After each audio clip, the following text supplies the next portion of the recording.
से बड़ी चुनावी खबर के साथ करेंगे। चुनावी साल में सीएम नीतीश कुमार ने एक और मास्टर स्ट्रोक खेला है। बिहार में उद्योग को चमकाने के लिए बिहार औद्योगिक निवेश प्रोत्साहन पैकेज को लागू कर दिया गया है। बिहार में निवेश करने वालों को इससे क्या क्या लाभ मिलेगा, इस रिपोर्ट में देखिए।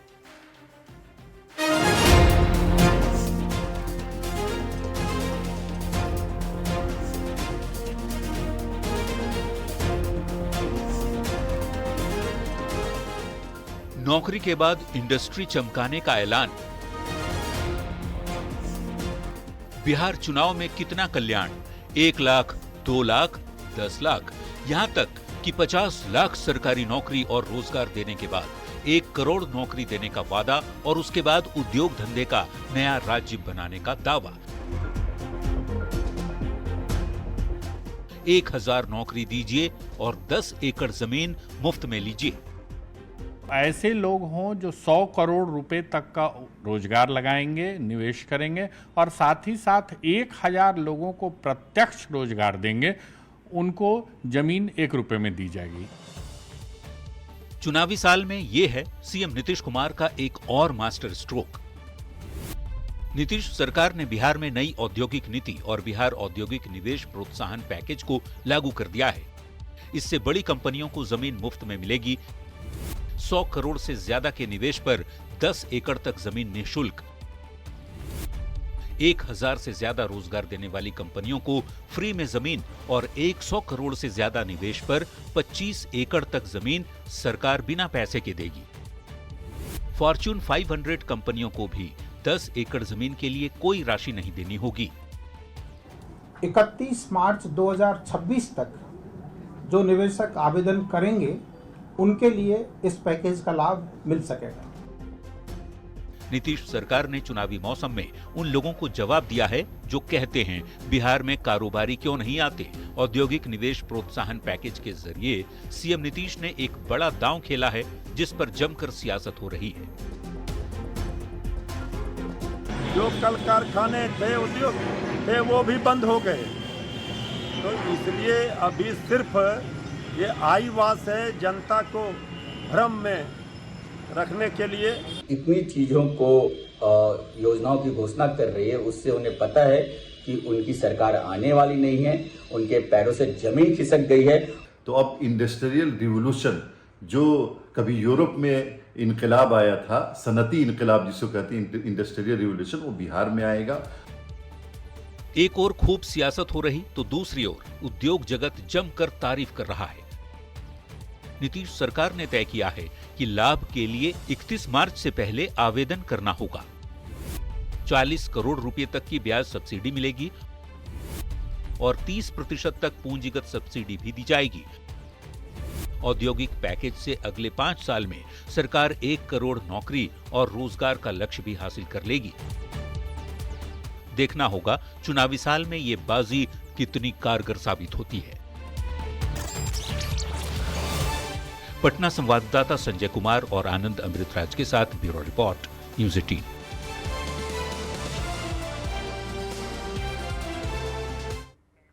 मुख्यमंत्री में बढ़ते हैं अगली खबर की ओर। बिहार दौरे पर आए केंद्रीय शिक्षा मंत्री धर्मेंद्र प्रधान ने राहुल गांधी और तेजस्वी यादव पर बड़ा हमला बोला। वोटर अधिकार यात्रा पर निशाना साधते हुए धर्मेंद्र प्रधान ने कहा कि हैरानी की बात है कि वैसे लोग यात्रा निकाल रहे हैं जो खुद बम और बंदूक के बल पर बूथ लूटा करते थे। ये रिपोर्ट देखिए। बम बंदूक के आधार पर वोट करते थे। ये कौन लोग है बिहार नहीं जानता है। बिहार में मतदाता पुनरीक्षण पर सियासी बवाल जोर पकड़ते जा रहा है। नेता प्रतिपक्ष तेजस्वी यादव और कांग्रेस सांसद राहुल गांधी एसआईआर को बड़ा मुद्दा बनाने की कोशिश में हैं। वोट चोरी के आरोप को लेकर तेजस्वी और राहुल गांधी यात्रा निकाल रहे हैं। बिहार दौरे पर आए केंद्रीय शिक्षा मंत्री धर्मेंद्र प्रधान ने वोटर अधिकार यात्रा को ढोंग करार देते हुए बड़ा निशाना साधा है। इन्होंने दशकों तक गरीबों को वोट देने नहीं दिया। गरीबों को वोट केंद्र तक पहुंचते पहुंचते पता चलता था कि वोट किसी ने दे दिया उनको। बम बंदूक के आधार पर वोट करते थे। ये कौन लोग है बिहार नहीं जानता है।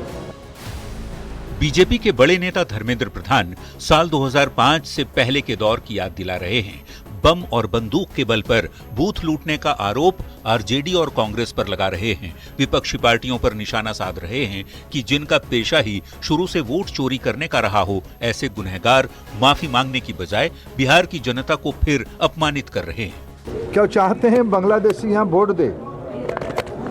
क्या चाहते हैं कि यही लोग तो वोट लूटे थे? क्या बिहार को इतना नादान समझते हैं? बिहार की जनता को भ्रमित करना चाहते हैं? बार बार वोट चोरी का आरोप लगा रहे राहुल गांधी और तेजस्वी यादव पर धर्मेंद्र प्रधान ने अब तक का सबसे बड़ा हमला बोला है। आरजेडी कांग्रेस पर ही वोट चोरी का आरोप मढ़ रहे हैं। इधर बम और बंदूक के बल पर बूथ लूटने के आरोप को लेकर विपक्ष बौखलाहट में है। भारतीय जनता पार्टी के नेता तरह तरह की सफाई दे रहे हैं, उल्टे चोर कोतवाल को डांटे। देख लीजिए बिहार में किस तरह से नारा गूंज रहा है, वोट चोर गद्दी छोर। वो आज भी उन्हीं रटी रटाई बातों को, अपनी पुरानी घिसी पिटी कैसेट्स को फिर से बजा के गए। धर्मेंद्र प्रधान ने सालों पुरानी बात को चुनावी साल में एक बार फिर से हवा देने की कोशिश की है। केंद्रीय मंत्री के तीखे आरोपों पर बिहार की सियासत पूरी तरह सुलग गई है। धर्मेंद्र प्रधान ने वोट चोरी के शोर में बूथ लूटने का राग अलापा है। देखना होगा चुनावी साल में इस मुद्दे पर राजनीति आगे क्या रंग लेती है। दानापुर संवाददाता अमरजीत शर्मा और पटना संवाददाता संजय कुमार के साथ ब्यूरो रिपोर्ट, न्यूज़ 18। और मुख्यमंत्री में बढ़ते हैं अगली खबर की ओर। इंडिया गठबंधन में सीएम फेस को लेकर जिच जारी है। तेजस्वी यादव के चेहरे पर सहमति को लेकर बात नहीं बन रही। मुकेश सहनी ने भी ये साफ कर दिया है कि सिर्फ कांग्रेस ही नहीं, वीआईपी की भी सुननी होगी और सभी पार्टियां मिलकर तय करेंगी। क्या है इस पर आरजेडी का रिएक्शन, इस रिपोर्ट के जरिए देखें।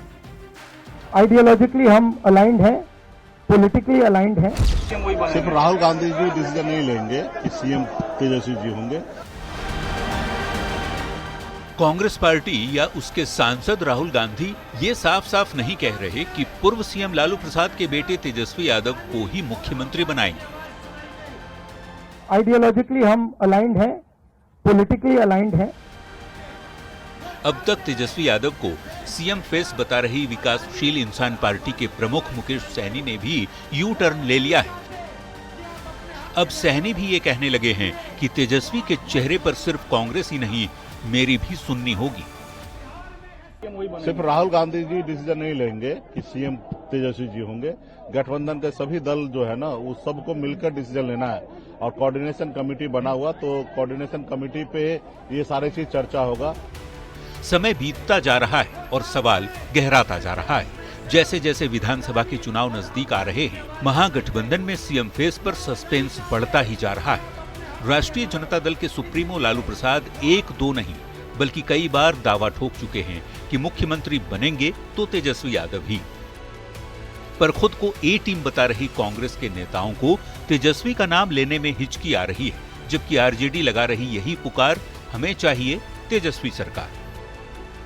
और चुनाव के बाद या चुनाव के पहले हमें मुख्यमंत्री का कब ऐलान करना है, ये निर्णय भी हम सामूहिक रूप से करेंगे। और सब लोग इस बात को महसूस कर रहे हैं कि बिहार की जनता की है पुकार, हमें चाहिए सिर्फ तेजस्वी सरकार। इस बात का एहसास सबको हो रहा है।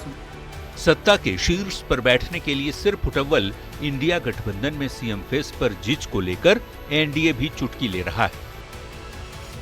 और कांग्रेस जो कि राजद की सबसे बड़ी एलाई है, वही जब राजद को मानने को तैयार नहीं है, वही जब तेजस्वी को मानने को तैयार नहीं है, तो फिर तेजस्वी का भविष्य क्या है, ये तो बिल्कुल स्पष्ट है। कुल मिलाकर इन पार्टियों के बीच की आपसी प्रतिस्पर्धा और नूरा कुश्ती जनता के सामने है।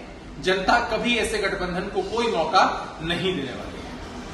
सत्ताधारी दल टिप्पणी कर रहे हैं, तेजस्वी यादव को लेकर कांग्रेस पार्टी या राहुल गांधी का दिल नहीं पिघल रहा और अब मुकेश सहनी ने भी यू टर्न ले लिया है।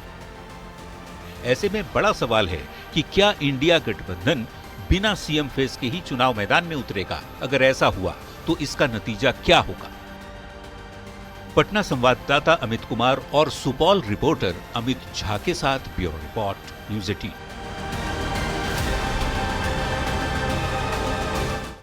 और मुख्यमंत्री में अब आपको सुनाते हैं बयान बवाली, यानी ऐसा बयान जिस पर बवाल मच गया है। केंद्रीय कपड़ा मंत्री गिरिराज सिंह ने घुसपैठ को लेकर एक बड़ा बयान दिया। गिरिराज सिंह ने कहा कि बिहार में अगर फिर से एनडीए की सरकार बनी तो सारे बांग्लादेशी घुसपैठिए और रोहिंग्या को निकाल फेंकेंगे। अब गिरिराज सिंह के इसी बयान पर बवाल मच गया है, ये रिपोर्ट देखिए। बांग्लादेशी घुसपैठिए हैं, सरकार बनेगी तो सबको निकाल फेंकेंगे। केंद्रीय कपड़ा मंत्री गिरिराज सिंह भारतीय जनता पार्टी के फायर ब्रांड नेता, मोदी सरकार के पहले, दूसरे और लगातार तीसरे कार्यकाल में बड़ी जिम्मेदारी निभा रहे गिरिराज सिंह ने एक बार फिर से बड़ा बयान दिया है। बिहार में चल रहे मतदाता पुनरीक्षण अभियान के बीच केंद्रीय मंत्री गिरिराज सिंह ने कहा कि ये अगर फिर से बिहार में एनडीए की सरकार बनती है तो बांग्लादेशी घुसपैठियों को निकाल फेंकेंगे। और जो बांग्लादेशी घुसपैठिए हैं, सरकार बनेगी तो सबको निकाल फेंकेंगे। गिरिराज सिंह ही नहीं, प्रधानमंत्री नरेंद्र मोदी भी घुसपैठ को देश के लिए खतरा बता चुके हैं। स्वतंत्रता दिवस पर लाल किले की प्राचीर से देश के लिए संबोधन हो या गया जी में जनसभा, पीएम मोदी बिहार के सीमांचल में घुसपैठ पर चिंता पहले भी जता चुके हैं। अब गिरिराज सिंह भी उसी किशनगंज, अररिया, कटिहार, पूर्णिया में जीत हासिल कर बांग्लादेशियों और रोहिंग्यों को उठा फेंकने का वादा कर रहे। इस बार फिर से नीतीश कुमार की सरकार बनेगी। अब पूर्णिया के 7 सीटों में से 7 सीट लेंगे। गिरिराज सिंह के इस बड़े बयान के बाद बिहार में जुबानी जंग तेज हो गई है।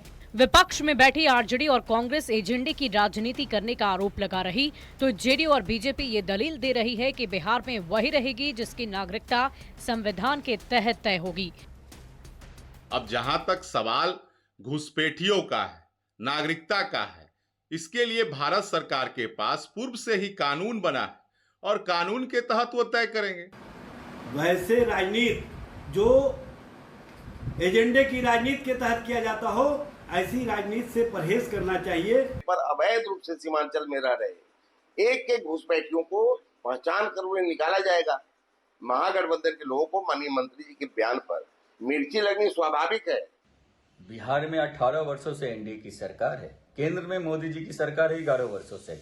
अगर उसके बाद भी घुसपैठिया हो रहा है और लोग आ रहे हैं बॉर्डर क्रॉस करके, तो क्या केंद्र में बैठे अमित शाह जी जो गृह मंत्री हैं वो क्या चूना रगड़ रहे हैं? सीमांचल में घुसपैठ बिहार चुनाव में बड़ा मुद्दा बनता जा रहा है। सत्ता पक्ष एसआईआर अभियान में घुसपैठियों की पहचान का दावा करता है तो विपक्ष साजिश के तहत राजनीति करने का आरोप लगाता है। ऐसे में घुसपैठ का मुद्दा चुनाव में किसे फायदा पहुंचाएगा और किसे नुकसान, ये तो आने वाला वक्त ही बताएगा। पटना से संवाददाता शैलेंद्र कुमार और पूर्णिया संवाददाता कुमार प्रवीणी के साथ ब्यूरो रिपोर्ट, न्यूज़ 18। और मुख्यमंत्री में अब आपको दिखाते हैं चुनावी वायरल, यानी ऐसी तस्वीर जो चुनावी मौसम में वायरल हो रही है। वोटर अधिकार यात्रा के दौरान तिरंगे का अपमान किया गया। सुपौल से ऐसी तस्वीर आई जो काफी हैरान करने वाली है। राष्ट्र ध्वज के अपमान को लेकर बीजेपी और जेडीयू ने कांग्रेस पर जमकर निशाना साधा है। ये भी रिपोर्ट देखिए।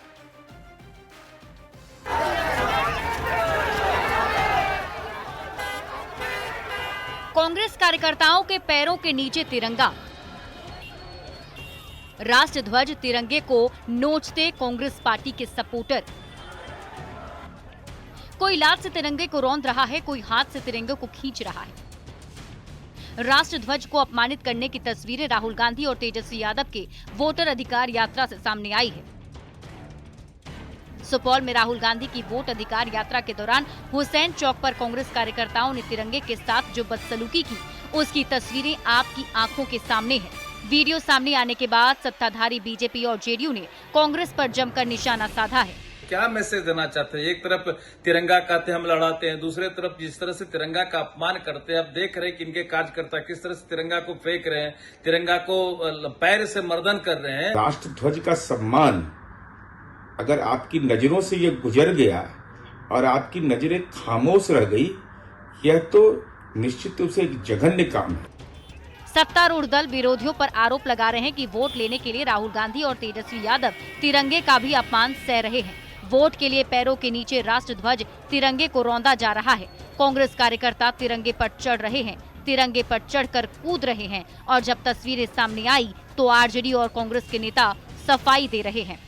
ध्यान नहीं दिया हो या संभव है कि कोई भाजपा आरएसएस का आदमी आके उस झंडे को वहां रख गया हो, क्योंकि 55 वर्षों तक भाजपा और आरएसएस के लोगों ने तिरंगे को पैरों तले कुचला है। वहां पर आम लोगों के द्वारा तिरंगा गिर गया और उसके दृष्टि को अगर आप राजनीतिकरण करके या राजनीति के हिसाब से प्रस्तुत कर रहे हैं तो ये ठीक नहीं है। महागठबंधन के नेता ये दलील दे रहे हैं कि हर एक भारतीय तिरंगा के प्रति सम्मान का भाव रखता है। राष्ट्र ध्वज के अपमान की तस्वीर कई सारे सवाल खड़े करती है। देखना होगा सुपौल जिला प्रशासन इस पर क्या एक्शन लेता है। पटना संवाददाता आनंद अमृतराज और सुपौल संवाददाता अमित झा के साथ ब्यूरो रिपोर्ट न्यूज़ 18।